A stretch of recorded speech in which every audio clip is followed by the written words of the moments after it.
மக்களோட மக்களா, அவங்கள ஒருத்தனா, அவங்களுக்கான ஒருத்தனா, எப்பவும் மாறவே மாறாத அந்த குணத்தோட மனசோட களத்துல நிக்கிறது தான் எங்களோட நிரந்தர அரசியல் பாதை. അങ്ങനെ തളപതി വെട്രിക്കൊണ്ടൻ ജനനായകൻ റിലീസ് ഡേറ്റ് മാറ്റി. ഡേറ്റ് തീരുമാനിച്ചിട്ടില്ല. ഇവരെന്തിനാ സെൻസറിങ് കൊടുക്കുന്നവർ ഇത്രയ്ക്ക് ടെൻഷൻ ആവുന്ന, ഇത്രയ്ക്ക് പേടിക്കുന്നതെന്ന് അറിയില്ല. വിജയുടെ സിനിമ വരുമ്പോൾ മിക്കവാറും പടങ്ങളിലും എന്തെങ്കിലുമൊക്കെ ഇഷ്യൂ ഉണ്ടാവും. പടം റിലീസ് തള്ളും, അല്ലെങ്കിൽ റിലീസ് സെൻസർ സർട്ടിഫിക്കറ്റ് കൊടുക്കില്ല, എന്തെങ്കിലുമൊക്കെ ഇഷ്യൂ ഉണ്ടാവും. വിജയ് രാഷ്ട്രീയത്തിലേക്ക് ഇറങ്ങുന്നു എന്ന് പറഞ്ഞപ്പോൾ മുതലുള്ള പ്രശ്നമാണ്. തലൈവ മുതൽ തുടങ്ങിയതാണെന്ന് എൻ്റെ ഓർമ്മ. അതിന് മുൻപുണ്ടോയെന്ന് അറിയില്ല. തലൈവ മുതൽ തുടങ്ങിയതാണ്.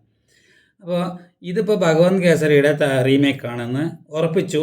അത് ട്രെയിലർ കണ്ടപ്പോഴും ഉറപ്പിച്ചു. അപ്പോൾ ആ പടത്തിൽ ഒന്നും ഉണ്ടാവില്ല. നമുക്ക് ഭഗവന്ത് കേസരി കണ്ട് നമ്മുടെ കാവലൻ ബോഡി ഗാർഡ് തമിഴിലെടുത്ത പോലെ അതേ മെത്തേഡിൽ ഒരു മാറ്റവും ഇല്ലാതെ എടുത്തിരിക്കുന്നത്. നടക്കുന്നത് പോലും ഡയലോഗുകൾ പോലും, അതായത് ഓരോ ഡയലോഗും ബാലയ്യ പറയുന്ന രീതിയിലാണ് സംസാരിച്ച് വെച്ചിരിക്കുന്നത്.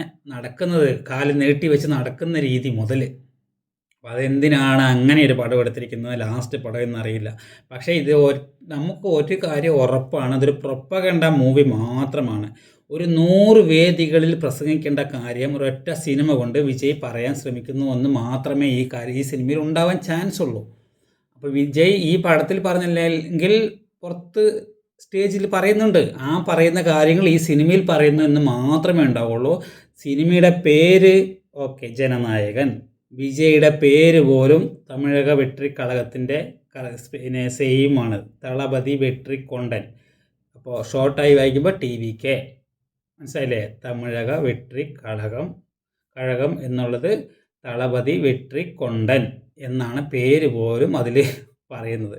അപ്പോൾ ഇതൊരു പ്രൊപ്പഗണ്ട മൂവി മാത്രമാണ്. വിജയുടെ അവസാന സിനിമ ഹിറ്റ് മെർസൽ പോലെയോ അല്ലെങ്കിൽ വേറെ വല്ല ഇതുപോലെയോ മാസ്റ്റർ പോലെയുള്ള ലെവലിലേക്കൊന്നും എവിടെയും കത്തി പോലെയൊന്നും എവിടേക്കും ഒത്തില്ല ഈ പടം. ചിലപ്പോൾ നല്ല കളക്ഷൻ കിട്ടിയായിരിക്കും, എല്ലാവരും കാണും, പോയിട്ട് തിയേറ്ററിൽ പോയി കാണും. കാരണം ലാസ്റ്റ് മൂവിയാണ്.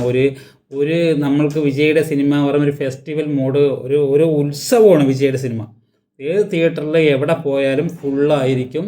നമ്മൾക്ക് ആ ക്രൗഡിൽ, ആ ഒരു 2-3 ദിവസം ക്രൗഡിൽ കാണുന്ന എഫക്റ്റ് വേറെ ഏത് നടൻ്റെ, മലയാളത്തിലെയും തമിഴിലെയും ഏത് നടൻ്റെ പടത്തിലും കിട്ടില്ല. റിലീസ് ദിവസം ഉറപ്പായിട്ട്, റിലീസ് ദിവസം ലാലേട്ടൻ്റെയാണ് ഫാൻസ് ഷോ. അത് എല്ലാ പടത്തിനും ഇല്ല, ചില പടങ്ങളിലെ ഫാൻസ് ഷോ ഉള്ളൂ. പക്ഷേ വിജയിൻ്റെ എല്ലാ പടത്തിനും ഫാൻ ഷോ പോലും കേരളത്തിലുണ്ട്. അപ്പോൾ അത്രയും തിരക്കാണ്. അത് കേരളത്തിൽ തമിഴ്നാട് മക്കൾ വന്ന് കാണുകയില്ല, കേരളത്തിലെ ആളുകൾ പോലും കാണുകയാണ്. ഇനി ഇവിടെയും പാർട്ടി വേണമെന്ന് പറഞ്ഞിട്ടടക്കം ആളുകൾ വിശ്വസിച്ച് പാർട്ടി വേണമെന്ന് വിചാരിച്ച് നടക്കുന്നുണ്ട്. അപ്പോൾ ഈ സിനിമയും അത് തന്നെയാണ്. ജനനായകനും അതിൽ സെയിം ഭഗവന്ത് കേസരിയുടെ റീമേക്ക് അതിൽ കുറേ ആഡ് ചെയ്തിട്ടുണ്ടാവും. എന്താ ആഡ് ചെയ്തിട്ടുണ്ടാവും? സെയിം കഥയെല്ലാം എടുത്തിട്ടുണ്ട്, കുറേ ആഡ് ചെയ്തിട്ടുണ്ടാവും. അതിലെ ഓരോരോ സംഭാഷണവും ഓരോരോന്നും വിജയ് ഇപ്പോൾ ഈ രാഷ്ട്രീയത്തിൽ എന്താ സ്റ്റേജിൽ പറയുന്നത് അതാണ്. കാരണം അതിൽ ട്രെയിലറിൽ പറയുന്നുണ്ട്, നിങ്ങൾ രാഷ്ട്രീയത്തിന് നല്ലത് വേണ്ടി ചെയ്തിട്ട് കൊല്ലും കൊലയാ ചെയ്തുകൊണ്ടിരിക്കുന്നത് പറഞ്ഞിട്ട് ചാട്ടവാറ കൊണ്ട് അടിക്കുന്നുണ്ട് രാഷ്ട്രീയക്കാരനെ. പിന്നെ അങ്ങനെ ഫസ്റ്റ് ട്രെയിലറിൽ കാണിക്കുന്ന 2 ആനകളെ നിർത്തിയിട്ട് സെൻറ്ററിലൂടെ വരുന്നതാണ്. അത് തന്നെയാണ് ഇവൻ്റെ സിമ്പൽ, തമിഴക വെട്രിക്കഴകത്തിൻ്റെ സിമ്പലും അത് തന്നെയാണ്. അപ്പോൾ ഇതൊരു പ്രൊപ്പഗണ്ട രാഷ്ട്രീയ മൂവി മാത്രമാണ് വിജയ്ക്ക്. അതായത് വിജയ് പ്ലാൻ ചെയ്തത് ലാസ്റ്റ് പടം വേറെ രീതിക്ക് പ്ലാൻ ചെയ്തതല്ല. 3 മാസം കഴിഞ്ഞാൽ ഇലക്ഷനാണ്. 3 മാസം കഴിഞ്ഞാൽ 3-4 മാസം കഴിഞ്ഞാൽ ഇലക്ഷൻ വരുമ്പോൾ ആ ഇലക്ഷൻ സമയത്ത് സ്റ്റേജിൽ സംസാരിക്കേണ്ട ഒരുപാട് കാര്യങ്ങൾ ഈ സിനിമയിലൂടെ സംസാരിക്കാം. നമ്മുടെ ശ്രീനിവാസൻ ചേട്ടൻ ഒരു സൺഡേ ഹോളിഡേയിലാണെന്ന് തോന്നുന്നു, ഒരു ലാൽ ജോസിനോടൊരു കാര്യം പറയേണ്ടത്. നമുക്കൊരു 100 സ്റ്റേജിൽ പ്രസംഗിക്കേണ്ട കാര്യങ്ങൾ നമുക്കൊരൊറ്റ സിനിമ കൊണ്ട് നമുക്ക് പറയാൻ കഴിയില്ലേന്ന്. അത് തന്നെയാണ് വിജയ് ഇപ്പോൾ ഇതിൽ പരീക്ഷിക്കുന്നത്. വിജയ്ക്ക് 275 കോടിയും 125 കോടിയും പടത്തിന് മൊത്തം 400 കോടി ബഡ്ജറ്റ് എന്നൊക്കെ പറയുന്നുണ്ട്. ഇതൊന്നും ബഡ്ജറ്റേ ഉണ്ടാവില്ല. വിജയ്ക്ക് ചിലപ്പോൾ പാർട്ട്ണർഷിപ്പ് ആയിരിക്കും, ലാഭത്തിൻ്റെ ഷെയർ ആയിരിക്കും. കാരണം വിജയ് അങ്ങോട്ട് കാശ് കൊടുത്ത് അഭിനയിച്ചിട്ടുണ്ടാകുന്ന ഡൗട്ടാണ്. കാരണം വിജയ്ക്ക് അത്രയും സ്റ്റേജിൽ പോയി പ്രസംഗിക്കേണ്ട കാര്യം ഒറ്റ സിനിമ കൊണ്ട് പറയാൻ പോകണം. അതാണ് ഇതിലുണ്ടാവാൻ ചാൻസ് ഉള്ളൂ.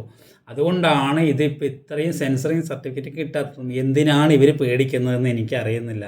ആൾ വന്നിട്ട് പോട്ടെ, ഒരു പ്രാവശ്യം പരീക്ഷിച്ച് നോക്കട്ടെ. തമിഴ്നാട് ജനങ്ങൾ കൊടുക്കുകയാണെങ്കിൽ മുഖ്യമന്ത്രി ആവട്ടെ, അല്ലെങ്കിൽ നല്ലൊരു പ്രതിപക്ഷത്തിനെ കിട്ടുമല്ലോ, സംസാരിക്കാൻ ഒരാളിനെ കിട്ടുമല്ലോ. അല്ലാതെ ഇവർ ഇത്രയും പേടിക്കേണ്ട തമിഴ്നാട് ഗവൺമെൻറ് പേടിക്കേണ്ട ആവശ്യമില്ല, കേന്ദ്രവും പേടിക്കേണ്ട ആവശ്യമില്ല. ആൾ ഇതല്ലെങ്കിലും പറഞ്ഞുകൊണ്ടേയിരിക്കും, പറയാതിരിക്കില്ല. ആള് ഇപ്പോൾ രാഷ്ട്രീയത്തിൽ ഇറങ്ങിയത് ഇങ്ങനെ പറയും, അല്ലെങ്കിൽ ഇനി സിനിമയിൽ ഇറങ്ങി അതിനെ വെച്ച് കൂടുതലായിട്ട് പറഞ്ഞുകൊണ്ടിരിക്കും. അതിനെക്കാട്ടും നല്ലൊരു സിനിമയല്ലേ ആ രീതിക്ക്. പിന്നെ ജനങ്ങൾ സിനിമയെ സിനിമയായിട്ടേ കാണുള്ളൂ, അതിനെ ഏറ്റിട്ട് നെഞ്ചത്തോട് ഏറ്റിയിട്ട് അങ്ങനെ അതിനെ വെച്ച് നടക്കൊന്നുമില്ല. ആ സിനിമ നല്ലതാണെങ്കിൽ ഓടും, നല്ലതല്ലെങ്കിൽ ഓടില്ല. ഇവർ ക്ലാഷ് റിലീസ് കൊണ്ട് പരാശക്തി കൊണ്ട് വെച്ചു. പരാശക്തിയിൽ ഏകദേശം കഥ ഇതൊക്കെ തന്നെയാണ്. ഇതൊക്കെ തന്നെ പരാശക്തിയിൽ തമിഴ്നാട്ടിൻ്റെ അതിൽ ട്രെയിലറിലും അങ്ങനെ തന്നെ തമിഴ്നാട്ടിൻ്റെ പഴയ ജാതി ഉണ്ടല്ലോ, അവിടെയുള്ള ജാതി കൂടുതൽ, ആ ലെവലിലേക്ക് പഴയ കാലത്തേക്ക് കൊണ്ടുപോയിട്ടുള്ള ആ ലെവൽ പടമാണ്. അപ്പോൾ അതിനെ നമ്മുടെ തമിഴിനെ കാത്തു രക്ഷിക്കാൻ ഞങ്ങൾ തന്നെ വേണം എന്നുള്ള രീതിയിലാണ് പരാശക്തി ഇറക്കുന്നത്. അതാം പ്രൊഡ്യൂസർ ഇവരാണ്, റെഡ് ജെയിൻ മൂവീസാണ് പ്രൊഡ്യൂസർ. അപ്പോൾ അവർ സ്റ്റാലിൻ്റെ ആൾക്കാർ തന്നെ അതിൻ്റെ പ്രൊഡ്യൂസ് ചെയ്യുന്നത്. അതുകൊണ്ടാണ് ക്ലാഷ് റിലീസ് വയ്ക്കുകയും ചെയ്തത്. അത് ജനുവരിയിലല്ല, അത് എപ്പോഴോ 3 മാസം കഴിഞ്ഞ് റിലീസ് ചെയ്യേണ്ട സാധനത്തിന് മുൻപോട്ട് കൊണ്ടുവന്ന് ഇതിൻ്റെ അടുത്ത ദിവസം തന്നെ 10-ാം തീയതി ആക്കിയത്. 9-ന് ഇതും 10-ന് പരാശക്തി ആക്കിയതാണ്. ഇപ്പം എന്തായി, 9-ാം തീയതി റിലീസ് ഇല്ലാതാക്കി. 9-ാം തീയതി ഇനി തീരുമാനമാവുള്ളൂ എപ്പോൾ റിലീസ് ചെയ്യുന്നു, സെൻസറിങ് എന്ത് സംഭവിക്കുന്നു. 10 കട്ട് അല്ലെങ്കിലേ പറഞ്ഞു, ആ 10 കട്ട് ചെയ്ത് കഴിഞ്ഞു. പിന്നെ ഇവരെന്ത് പുടുങ്ങാനാണ് വീണ്ടും ആ സിനിമനെ അവിടെ ബ്ലോക്കാക്കി വെച്ചതെന്നറിയില്ല. ആ കട്ട് ചെയ്ത് കഴിഞ്ഞാൽ സിനിമയല്ലേ, സിനിമയായിട്ടല്ലേ കാണണ്ടേ. അത് സിനിമ വിജയിക്കും, ചിലപ്പോൾ വിജയിക്കില്ല. എനിക്ക് തോന്നുന്നു വിജയിക്കാൻ ചാൻസ് വളരെ കുറവാണ്. കാരണം പിന്നെ തമിഴ്നാട്ടിൽ വിജയിക്കായിരിക്കും, കാരണം വിജയിൻ്റെ രാഷ്ട്രീയവും ഇതും കൂടി ചേർത്ത് വെച്ചിട്ട് ജനങ്ങൾ കാണുന്നത് കൊണ്ടും അവസാന പടമാണെന്ന് വിചാരിച്ചിട്ട് എല്ലാവരും പോയി റിലീസ് ദിവസം കാണുന്നത് കൊണ്ടും തമിഴ്നാട്ടിൽ വിജയിക്കാൻ ചാൻസ് ഉണ്ട്. കേരളത്തിൽ എനിക്ക് തോന്നുന്നില്ല വിജയിക്കുമെന്ന്, എത്രത്തോളം വിജയിക്കുമെന്ന് എനിക്ക് തോന്നുന്നില്ല.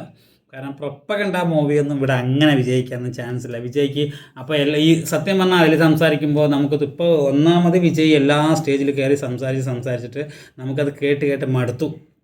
വിജയിന് ഇഷ്ടപ്പെടുന്നവർക്ക് മടുക്കില്ലായിരിക്കും, നമ്മളൊക്കെ കേട്ട് വിജയ് അവിടെ. അപ്പോൾ അതേ ശൈലിയുള്ള സംസാരമാണ് ഈ സിനിമയിലും വരാൻ പോകുന്നത്. അപ്പോൾ ആളുകൾ എത്ര കേൾക്കും? അതൊക്കെ മനസ്സിലാക്കാതെ ഉള്ള സിനിമകളിനെയൊക്കെ ബ്ലോക്ക് ചെയ്യുന്നത് എന്തിനാണ്? എന്ത് ഗവൺമെൻറ് ചെയ്യണം? സത്യം പറഞ്ഞാൽ BJPക്ക് ഭയങ്കരമായിട്ട് പേടിയുണ്ടോന്ന്. BJPക്ക് ഒരാൾ കയറി വന്നാൽ ഭയങ്കരമായിട്ട് പേടിയാണ്, ഇറങ്ങിപ്പോയി പിന്നെ അവർ കയറി പോകുമെന്ന് പറഞ്ഞിട്ട്. തമിഴ്നാട്ടിൽ പ്രതിപക്ഷം BJP ഒരിക്കലും വരില്ല, അത് ഉറപ്പാണ്. തമിഴ്നാട്ടിൽ DMK, അത് കഴിഞ്ഞാൽ TVK, വേറെ ആരും ഇല്ല. ഇനിയിപ്പോൾ ജയലളിതൻ്റെ പാർട്ടിയൊക്കെ പോയി, സ്റ്റാലിൻ വരും, വിജയ് വരും. ഇവർ പ്രതിപക്ഷം ഇവർ നടന്ന് ഇനി കളിക്കും, അതാണ് ഉണ്ടാകാൻ പോകുന്നുള്ളൂ.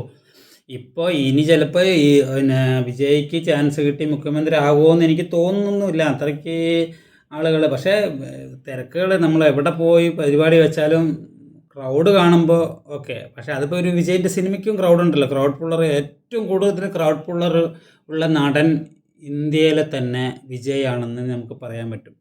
വേറെ ആർക്കും ഇത്രയൊന്നും ക്രൗഡ് പുള്ളർ റിലീസ് ചെയ്തില്ല എന്നാണ് എനിക്ക് തോന്നുന്നത്. അത് നമുക്ക് വിജയിന് ഇഷ്ടം കൊണ്ടായിരിക്കും. വിജയിന് ഇഷ്ടം പറഞ്ഞാൽ അന്ധമായിട്ട് ഇഷ്ടമൊന്നുമല്ല. പക്ഷേ വിജയ് നമ്മൾക്കൊരു ഒന്നൊന്നരാൻ്റെ ചിരിയും ആ വിജയുടെ ഒരു സ്വാഗും അതൊരു രസം തന്നെയാണ്. വിജയനെ കാണാനും അതൊരു രസമാണ്. വിജയ് പൊതുവെ നമുക്കിഷ്ടമാണ്. പക്ഷേ വിജയൻ്റെ ഇപ്പോഴത്തുള്ള പീക്ക് ടൈമാണ്, അതും കൂടി ആലോചിക്കണം. പീക്ക് ടൈം പറഞ്ഞാൽ വിജയൻ്റെ ഗ്ലാമർ കയറി വരികയാണ്. പീക്ക് ടൈമാണ് ഇപ്പോൾ വിജയൻ്റെ.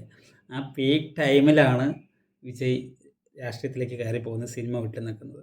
ഒരു സിനിമയ്ക്ക് 200, 250, 150, 200 കോടി 250 കോടി മേടിച്ചുകൊണ്ടിരിക്കുന്ന ടൈമിലാണ് ഇത് വേണ്ട വെച്ചിട്ട് പോകുന്നത്. അതൊക്കെ നല്ലൊരു മനസ്സാണ്, ഇല്ലയെന്ന് പറയുന്നില്ല. ജനങ്ങളെ സേവിക്കാൻ വേണ്ടിയിട്ട് ഇറങ്ങുകയാണ്, അല്ലാതെ പണം കൈയിട്ട് വരാൻ വേണ്ടി ഇറങ്ങുകയല്ല. അത് ഉറപ്പാണുള്ള കാര്യമാണ്.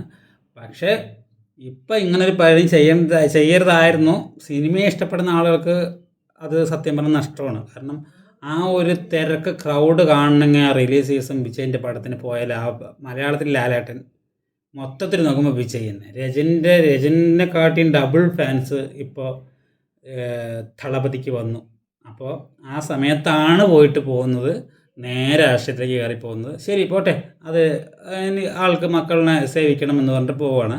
പക്ഷേ ഈ കേന്ദ്രവും തമിഴ്നാട് എന്ത് കിടന്നിട്ട് ഇപ്പോൾ ആരാ സെൻസർ സർട്ടിഫിക്കറ്റ് കൊടുക്കാത്തതെന്ന് അറിയില്ല. അതിൽ 10 കട്ട് ചെയ്യാൻ പറഞ്ഞു, 10 കട്ട് ഓക്കെ. പിന്നെയും വീണ്ടും എന്ത് കിണ്ടിക്കാണ് ഇങ്ങനെ ചെയ്തതെന്ന് അറിയാത്ത. എന്തായാലും വരും, നാളെ അറിയാൻ പറ്റും റിലീസ് എപ്പോഴാണെന്ന്.